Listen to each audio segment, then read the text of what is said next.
Sorry, I'm just sitting next to you. Sam, thank you for coming today. Thank you very much. We appreciate y'all very much.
I didn't recognize it.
Good afternoon, everyone. It is now 5:00 p.m. and we will call this meeting to order. Special City Council meeting to order. Councilmember Brown will lead us into invocation, and Councilmember Bass will lead us into the Pledge of Allegiance. Will you please join me in praying your own faith? Lord, we come together tonight to discuss some pretty heavy information. We ask you that you guide us, that you touch our hearts and our minds, and you give us compassion, empathy, clear thoughts, and help us to make the decision that is best for everybody, including those among us who are the least fortunate. We know that you are here with us tonight. We appreciate your guidance. Please bring us together in a spirit of unity for what is best for the city of Killeen and for all of us. In Jesus' name we pray. Amen. Amen. I pledge allegiance to the flag of the United States of America and to the republic for which it stands, one nation, under God, indivisible, with liberty and justice for all.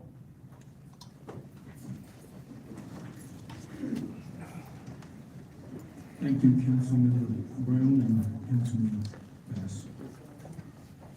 Let the record show that all council members are present with the exception of Mayor Pro Tem Gonzalez. Council, I need a motion to approve the agenda. Councilmember Nashkin. Thank you, Mr. Mayor and Council. I make a motion to approve the agenda. Is there a second, Councilmember Williams? I second. Okay, all in favor signify by saying yes. Those opposed, no.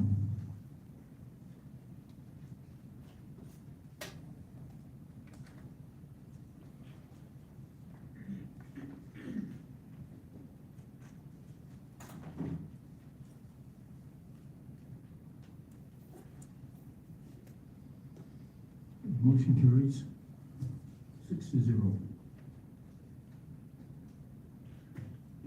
Thank you, Council. Okay, we will move on with citizen comments. Citizens have 3 minutes with 1 minute allotted for the City Council to respond with a statement or explanation without engaging in dialogue. Madam City Secretary, please say. Yes, sir. Tonight we have 14 speakers. First speaker is Sherry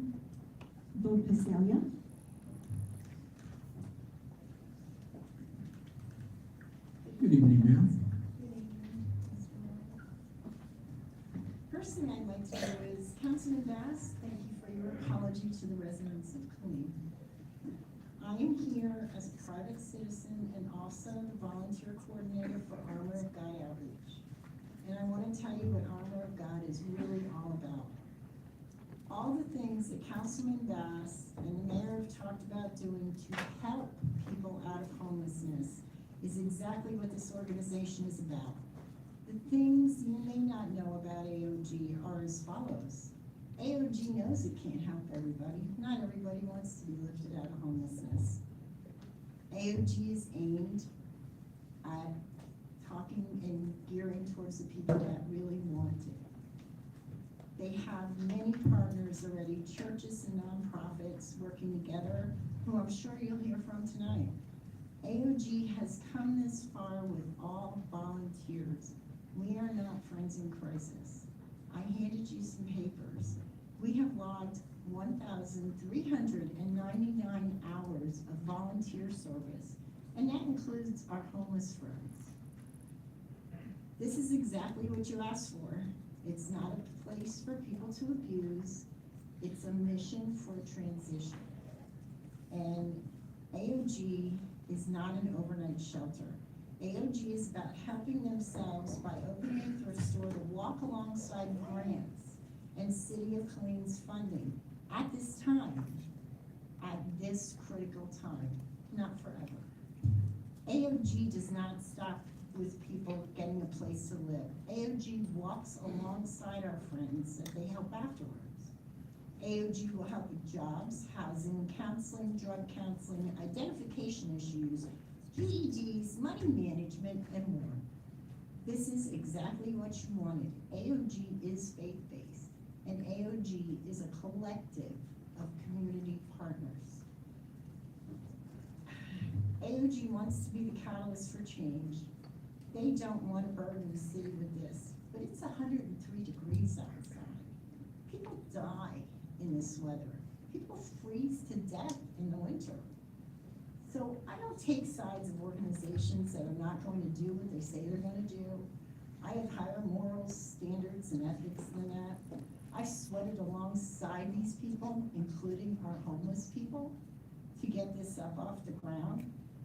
And I really know that the city doesn't need this right now. But we didn't make this crisis happen. We're already working to cure this crisis before it ever started. So I understand you guys are under budget constraints. And believe me, I can say my piece on that. But these are human beings that should never be treated like this. Some are in their 80s, some are sick, some are having mental health issues. May I please have another minute? Council?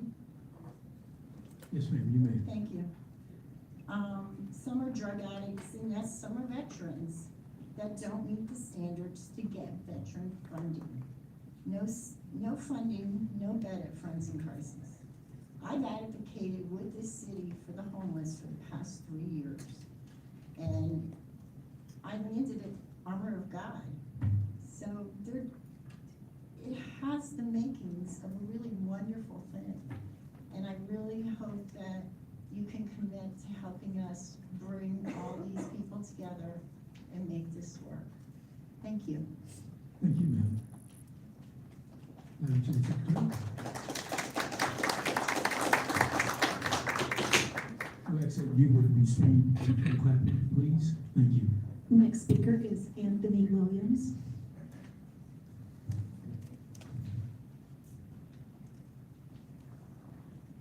Good evening, sir. Good evening, how are you, sir? Before I get started, I'd first like to ask the council for an additional minute on my time. We'll wait till we get there. Okay. Buckle in. Today's message is directed at the elected body of the city of Killeen. As a combat veteran that grew up and cut his teeth here at Fort Hood, raising my family in Killeen, and my children attending Killeen ISD, to include Ellison High School, I am appalled and dismayed at the comments and actions from my friends.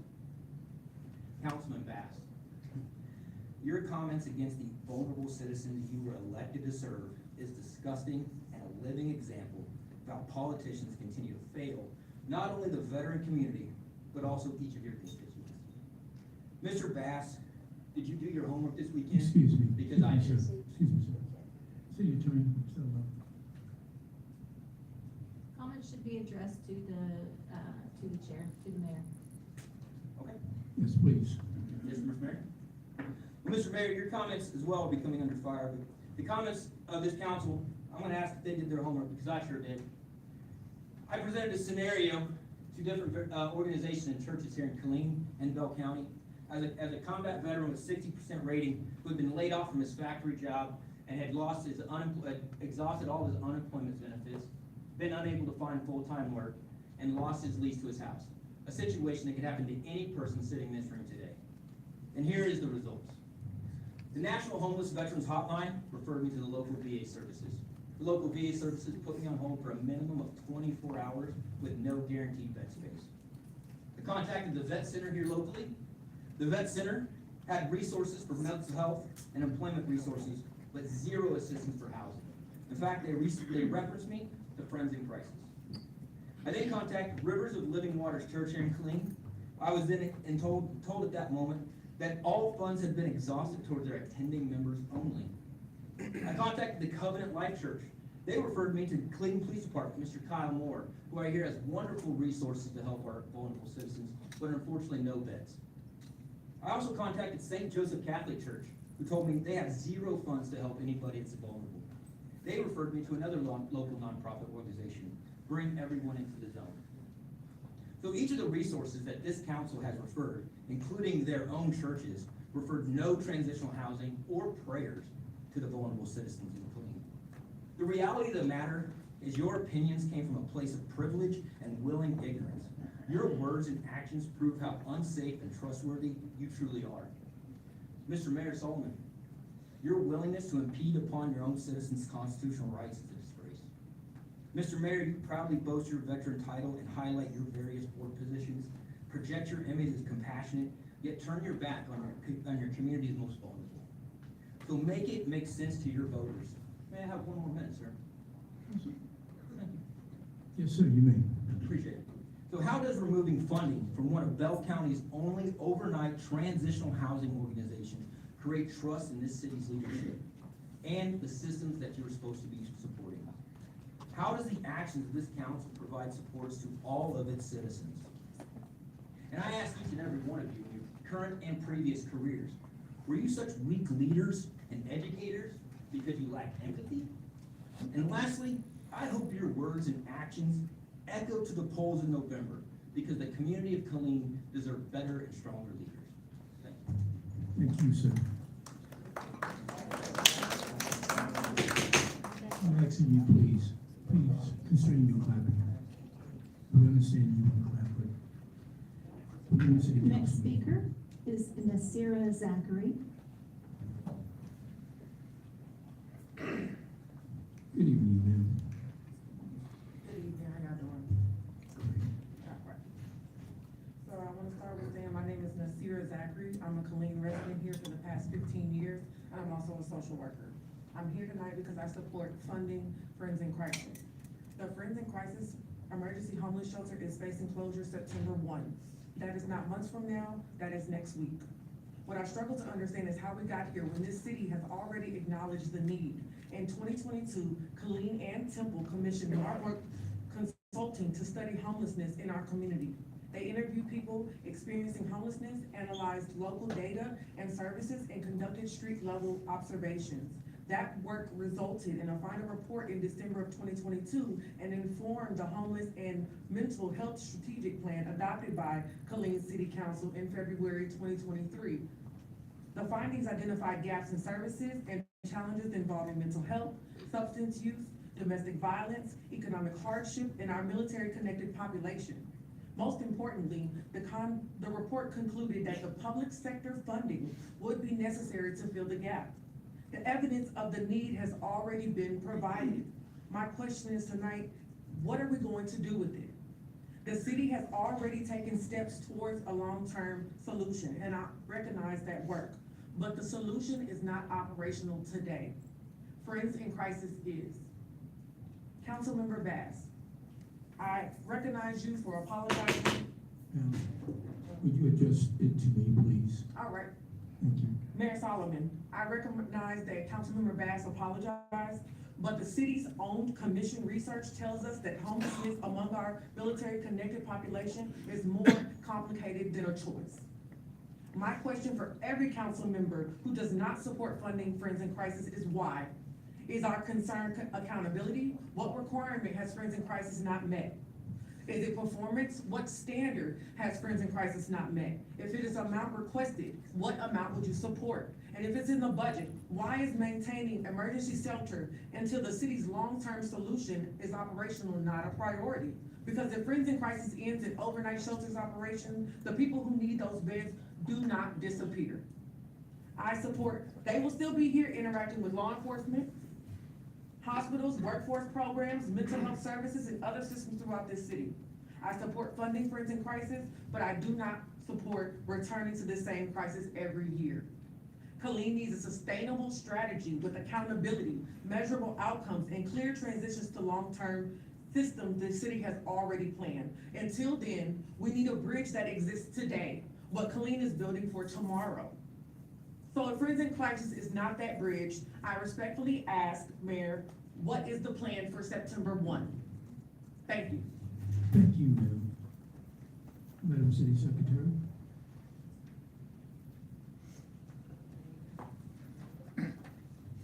Next speaker is John Smallwood.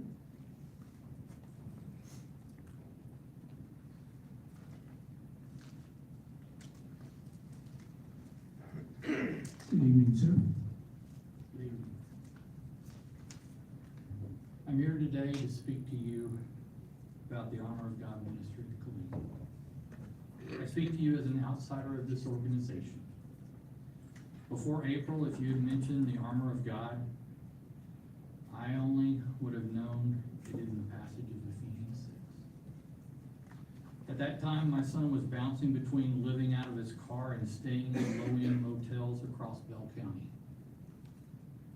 Then people associated with the Armor of God came into his life. They gave him purpose, dignity, and a true second chance. For that, I'm deeply grateful to every member of their team.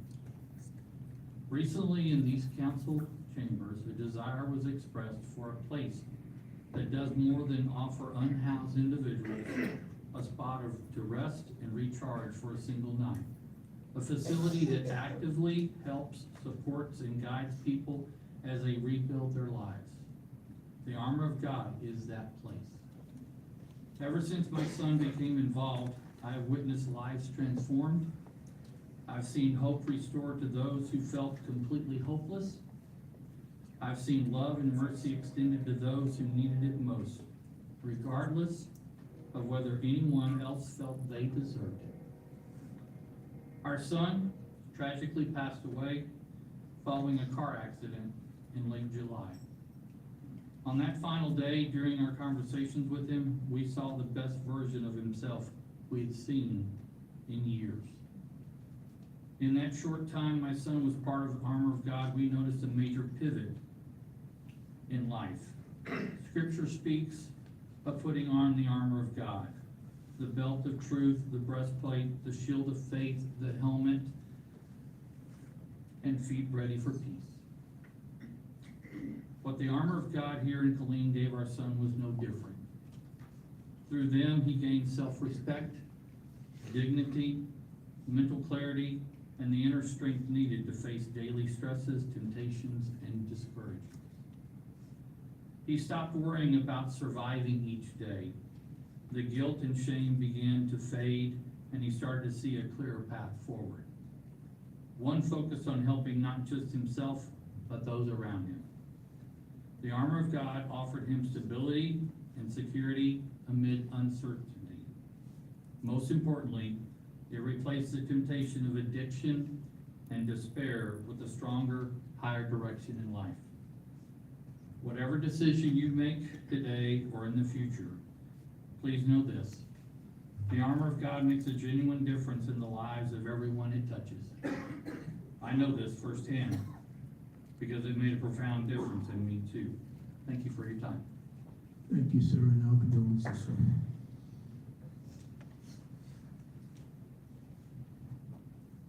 Next Madam speaker, Chair. John Hahn.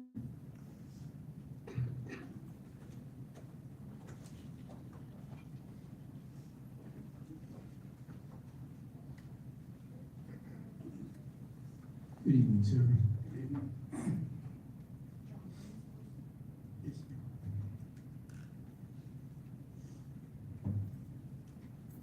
I wish I didn't have to go after that, but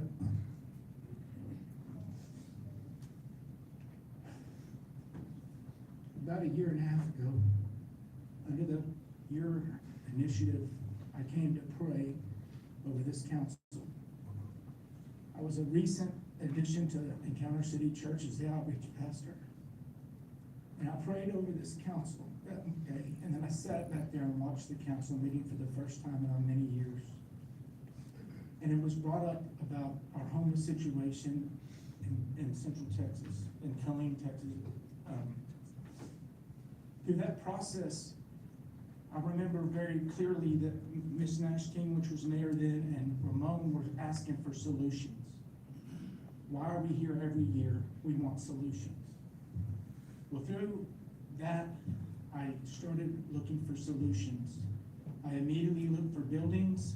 I took Sergeant Moore, Ms. McNair, a couple council people, and Mr. Cagle to look at Skyline Baptist Church.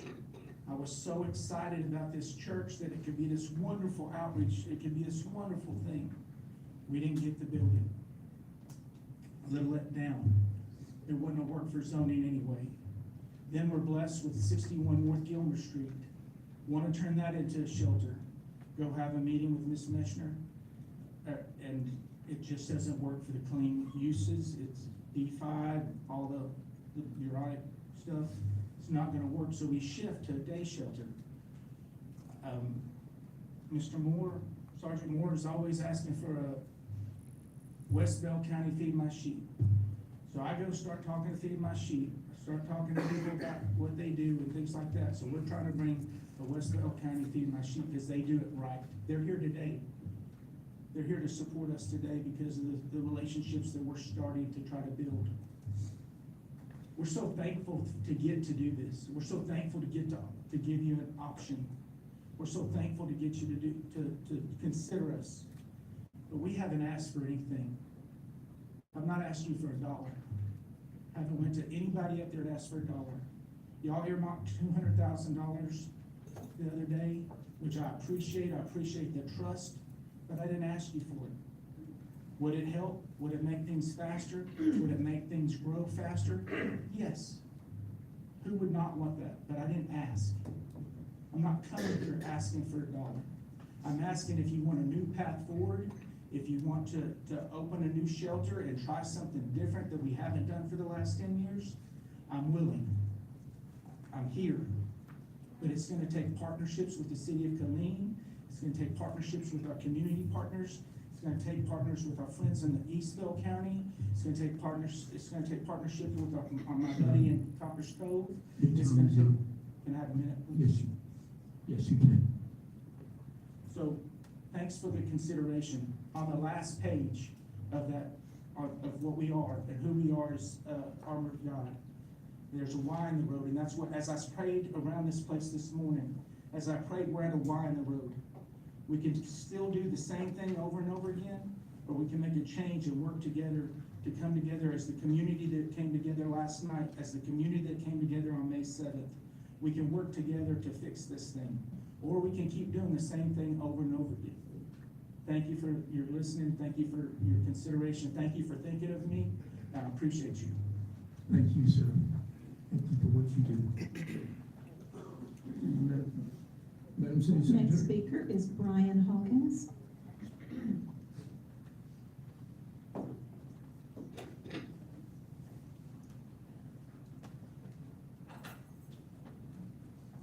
Good evening, Mayor, Council, City Good evening, Manager. sir.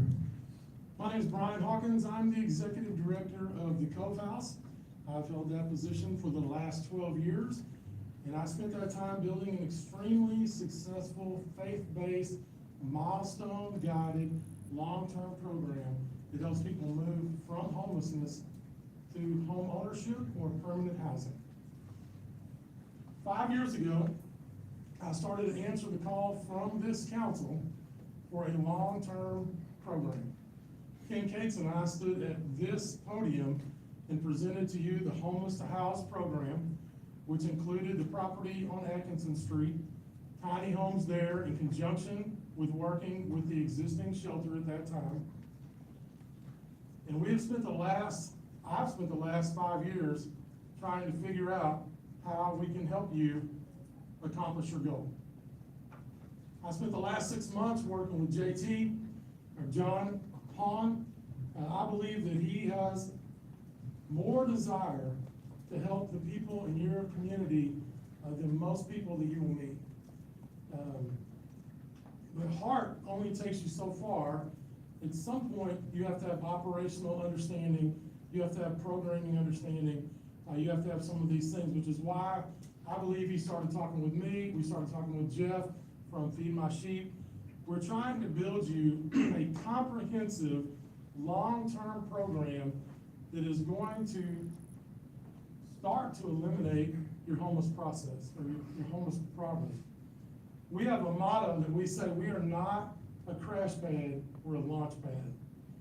And I think the time for providing a place that you stay homeless in and you just get really good at managing your homelessness, I think it's over for y'all. I think you want to see something that is going beyond managing homelessness and moving people into permanent housing. And if that's the case, I think you have an opportunity to do that. And I think you have a group of people that are willing to destroy their own silos for the purposes of coming together to do that. I know that I am, and I've been trying to do it for the last 5 years, and I'm still trying to do it.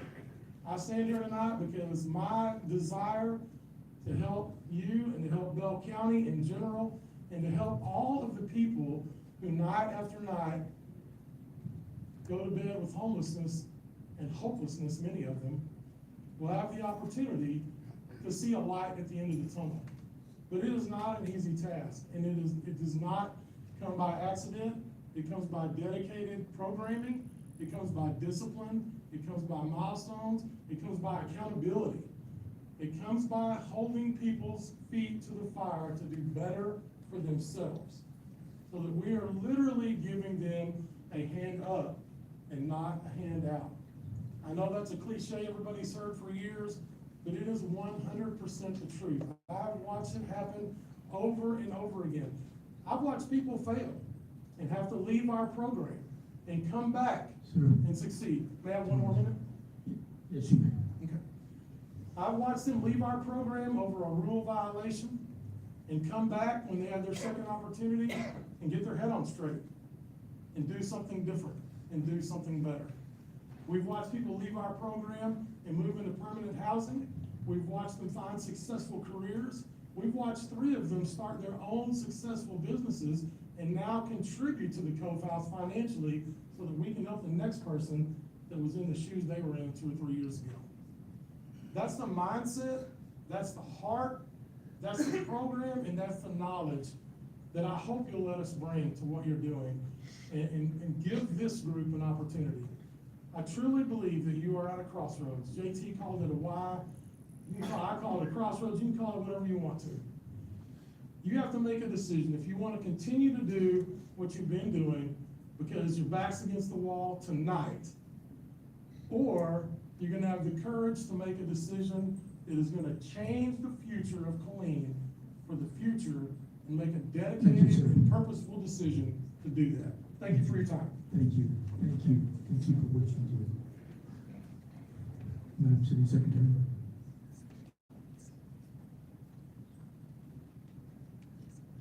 Next speaker is Jamie Carroll.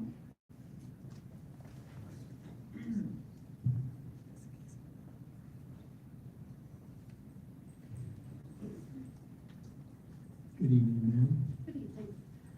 So, as I sit here, I'm getting a little more concerned about all this, because what I'm kind of hearing from everybody almost sounds like it's been pre-decided by everybody in this whole town that we're gonna cut a group out that serves a very vital role.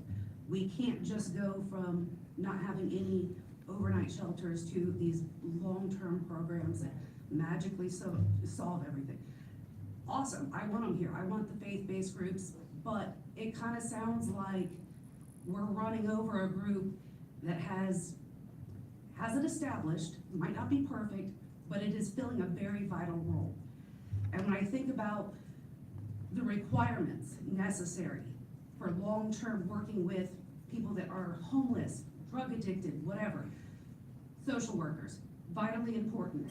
How many of these people are either staffing social workers, have a social work background, or anything like that? And here's why it's so important. Even our police department is kind of lost.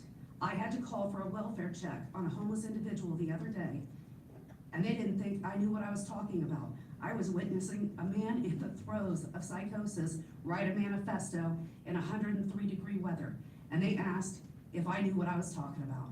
I said, when's the last time you saw a gentleman out here writing a manifesto in 103-degree heat? And that's okay, they're okay.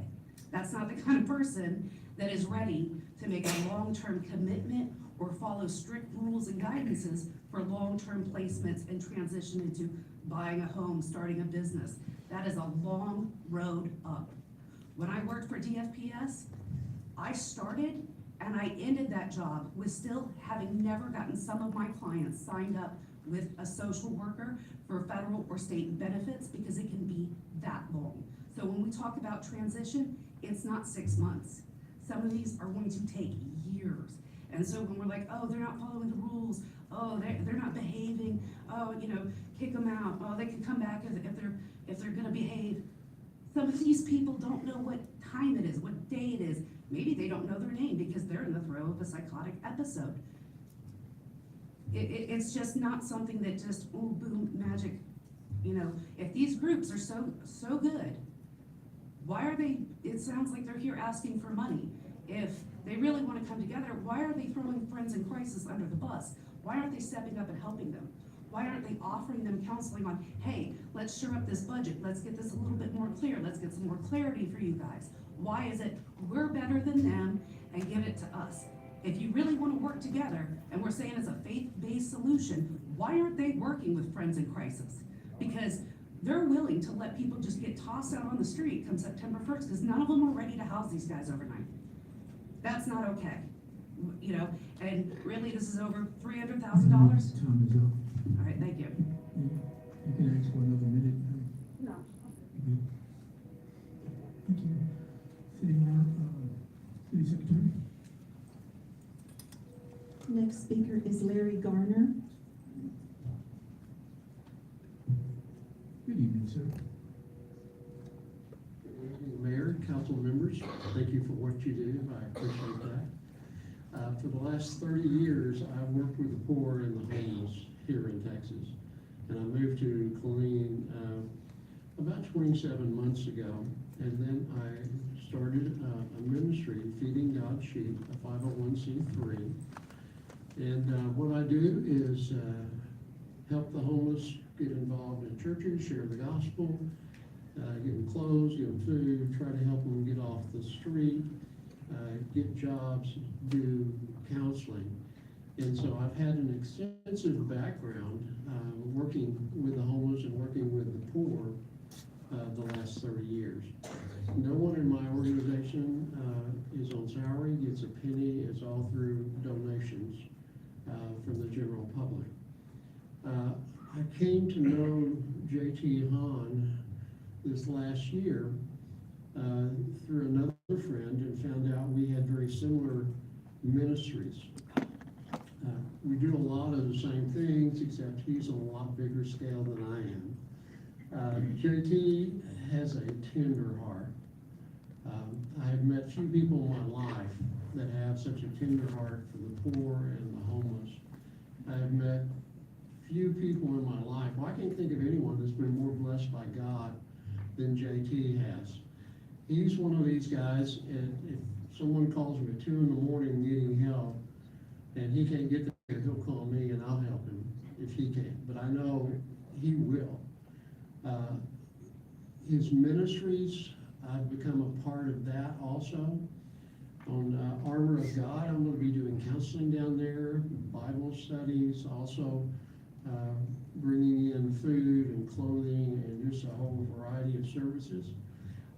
Doing the same thing if he goes through with his plan for an overnight shelter.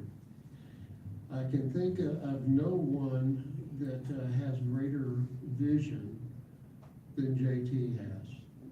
A greater heart, greater intelligence, that knows so many people that are willing to step up and help him. Many of the nonprofits here in Killeen have come alongside JT to help him because they've seen what he can do. I would strongly encourage the council to support his vision. I certainly do. I've encouraged many others to do the same. I would like to leave you with one Bible verse. Proverbs, I'm a pastor, what can I say? Proverbs 19:17. Whoever is generous to the poor lends to the Lord, and God will repay you. Only verse in the entire Bible you can give God a loan, and God will pay you back for that. So thank you for what you do. Thank you for your heart. I pray for you all the time.